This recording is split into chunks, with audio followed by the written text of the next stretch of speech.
Bonjour à tous. Donc, je suis sorti d'une séance d'entraînement en plein air. J'avais mon sac de frappe. Et bref, j'ai déposé ma petite banane dans laquelle j'avais certains de mes effets. Pas apparent, tout était fermé. Et deux mecs bizarres sont arrivés. Je dirais qu'au prime abord, c'était des espèces de gypsies ou de... L'un était plus ou moins gypsy et l'autre était un espèce de mec de l'Est. Ils étaient à l'affût. Au lieu d'être concentrés sur eux-mêmes, ils étaient concentrés sur ce qui les environnait. Je suis une espèce pardonnez-moi, pas de stand de sport, mais si vous voulez, il y a pardonnez-moi. Il y a des ustensiles en tout genre de sport pour faire des tractions, pour faire des pompes et j'en passe. Et là, les mecs, je sens plus la représentation que vraiment le fait de s'entraîner. Je vois pas d'échauffement, je vois pas de préparatif, mais je vois que ça tourne, je vois que ça prend attention à tout ce qui les environne. Et bref, je faisais une petite vidéo de ce que j'étais en train de faire. J'avais un trépied, la totale. Et là, je sais pas pourquoi, il y a un truc qui me dit, quand je les vois tous les deux, avec leur tenue, leur façon d'être, prends ta banane. Je la prends, je la mets autour de moi et je continue à m'entraîner. Et le mec qui est en train de s'entraîner sur le même atelier que moi s'est barré.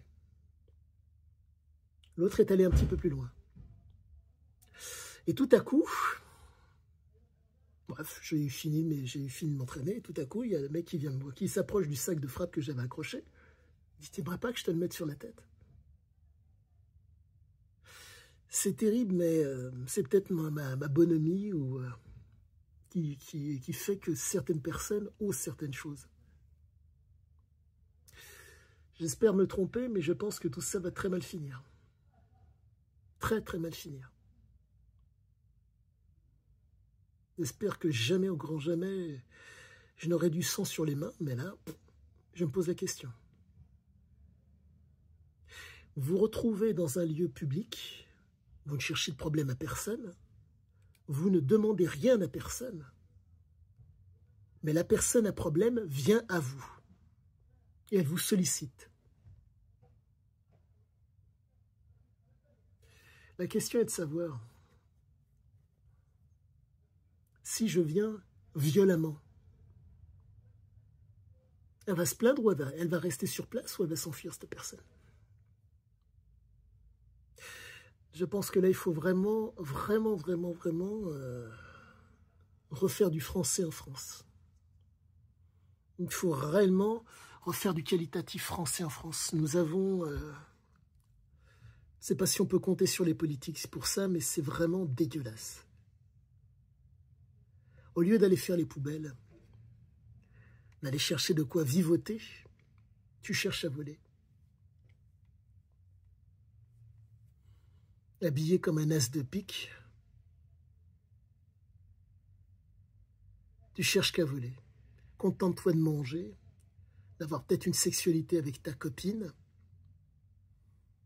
si t'en as une, ou avec ce que tu peux,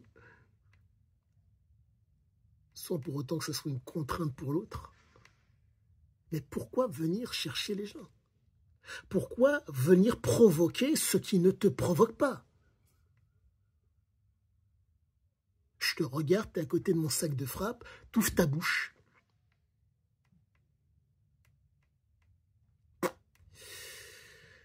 Catastrophique. J'espère de tout cœur qu'il ne vous arrivera pas quelque chose de gravissime ou quoi que ce soit dans la vie, mais je parle à vous.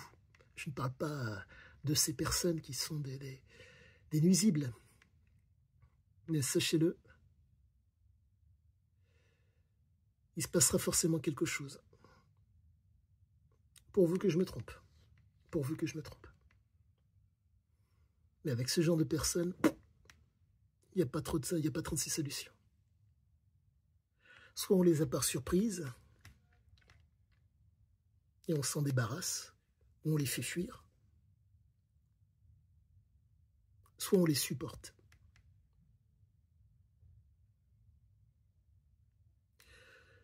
Aïe, aïe. C'est terrible. C'est terrible. Et le plus terrible dans tout ça, c'est que je me suis aussi entraîné avec des bâtons sur mon sac de frappe.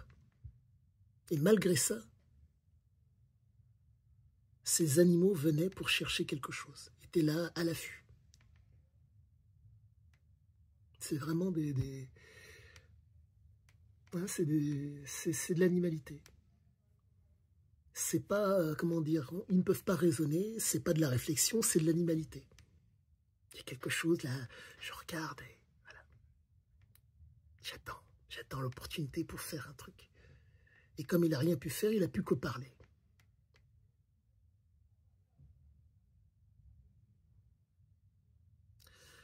Waouh. Vive la France.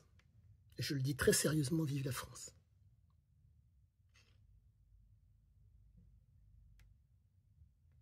À bientôt à tous.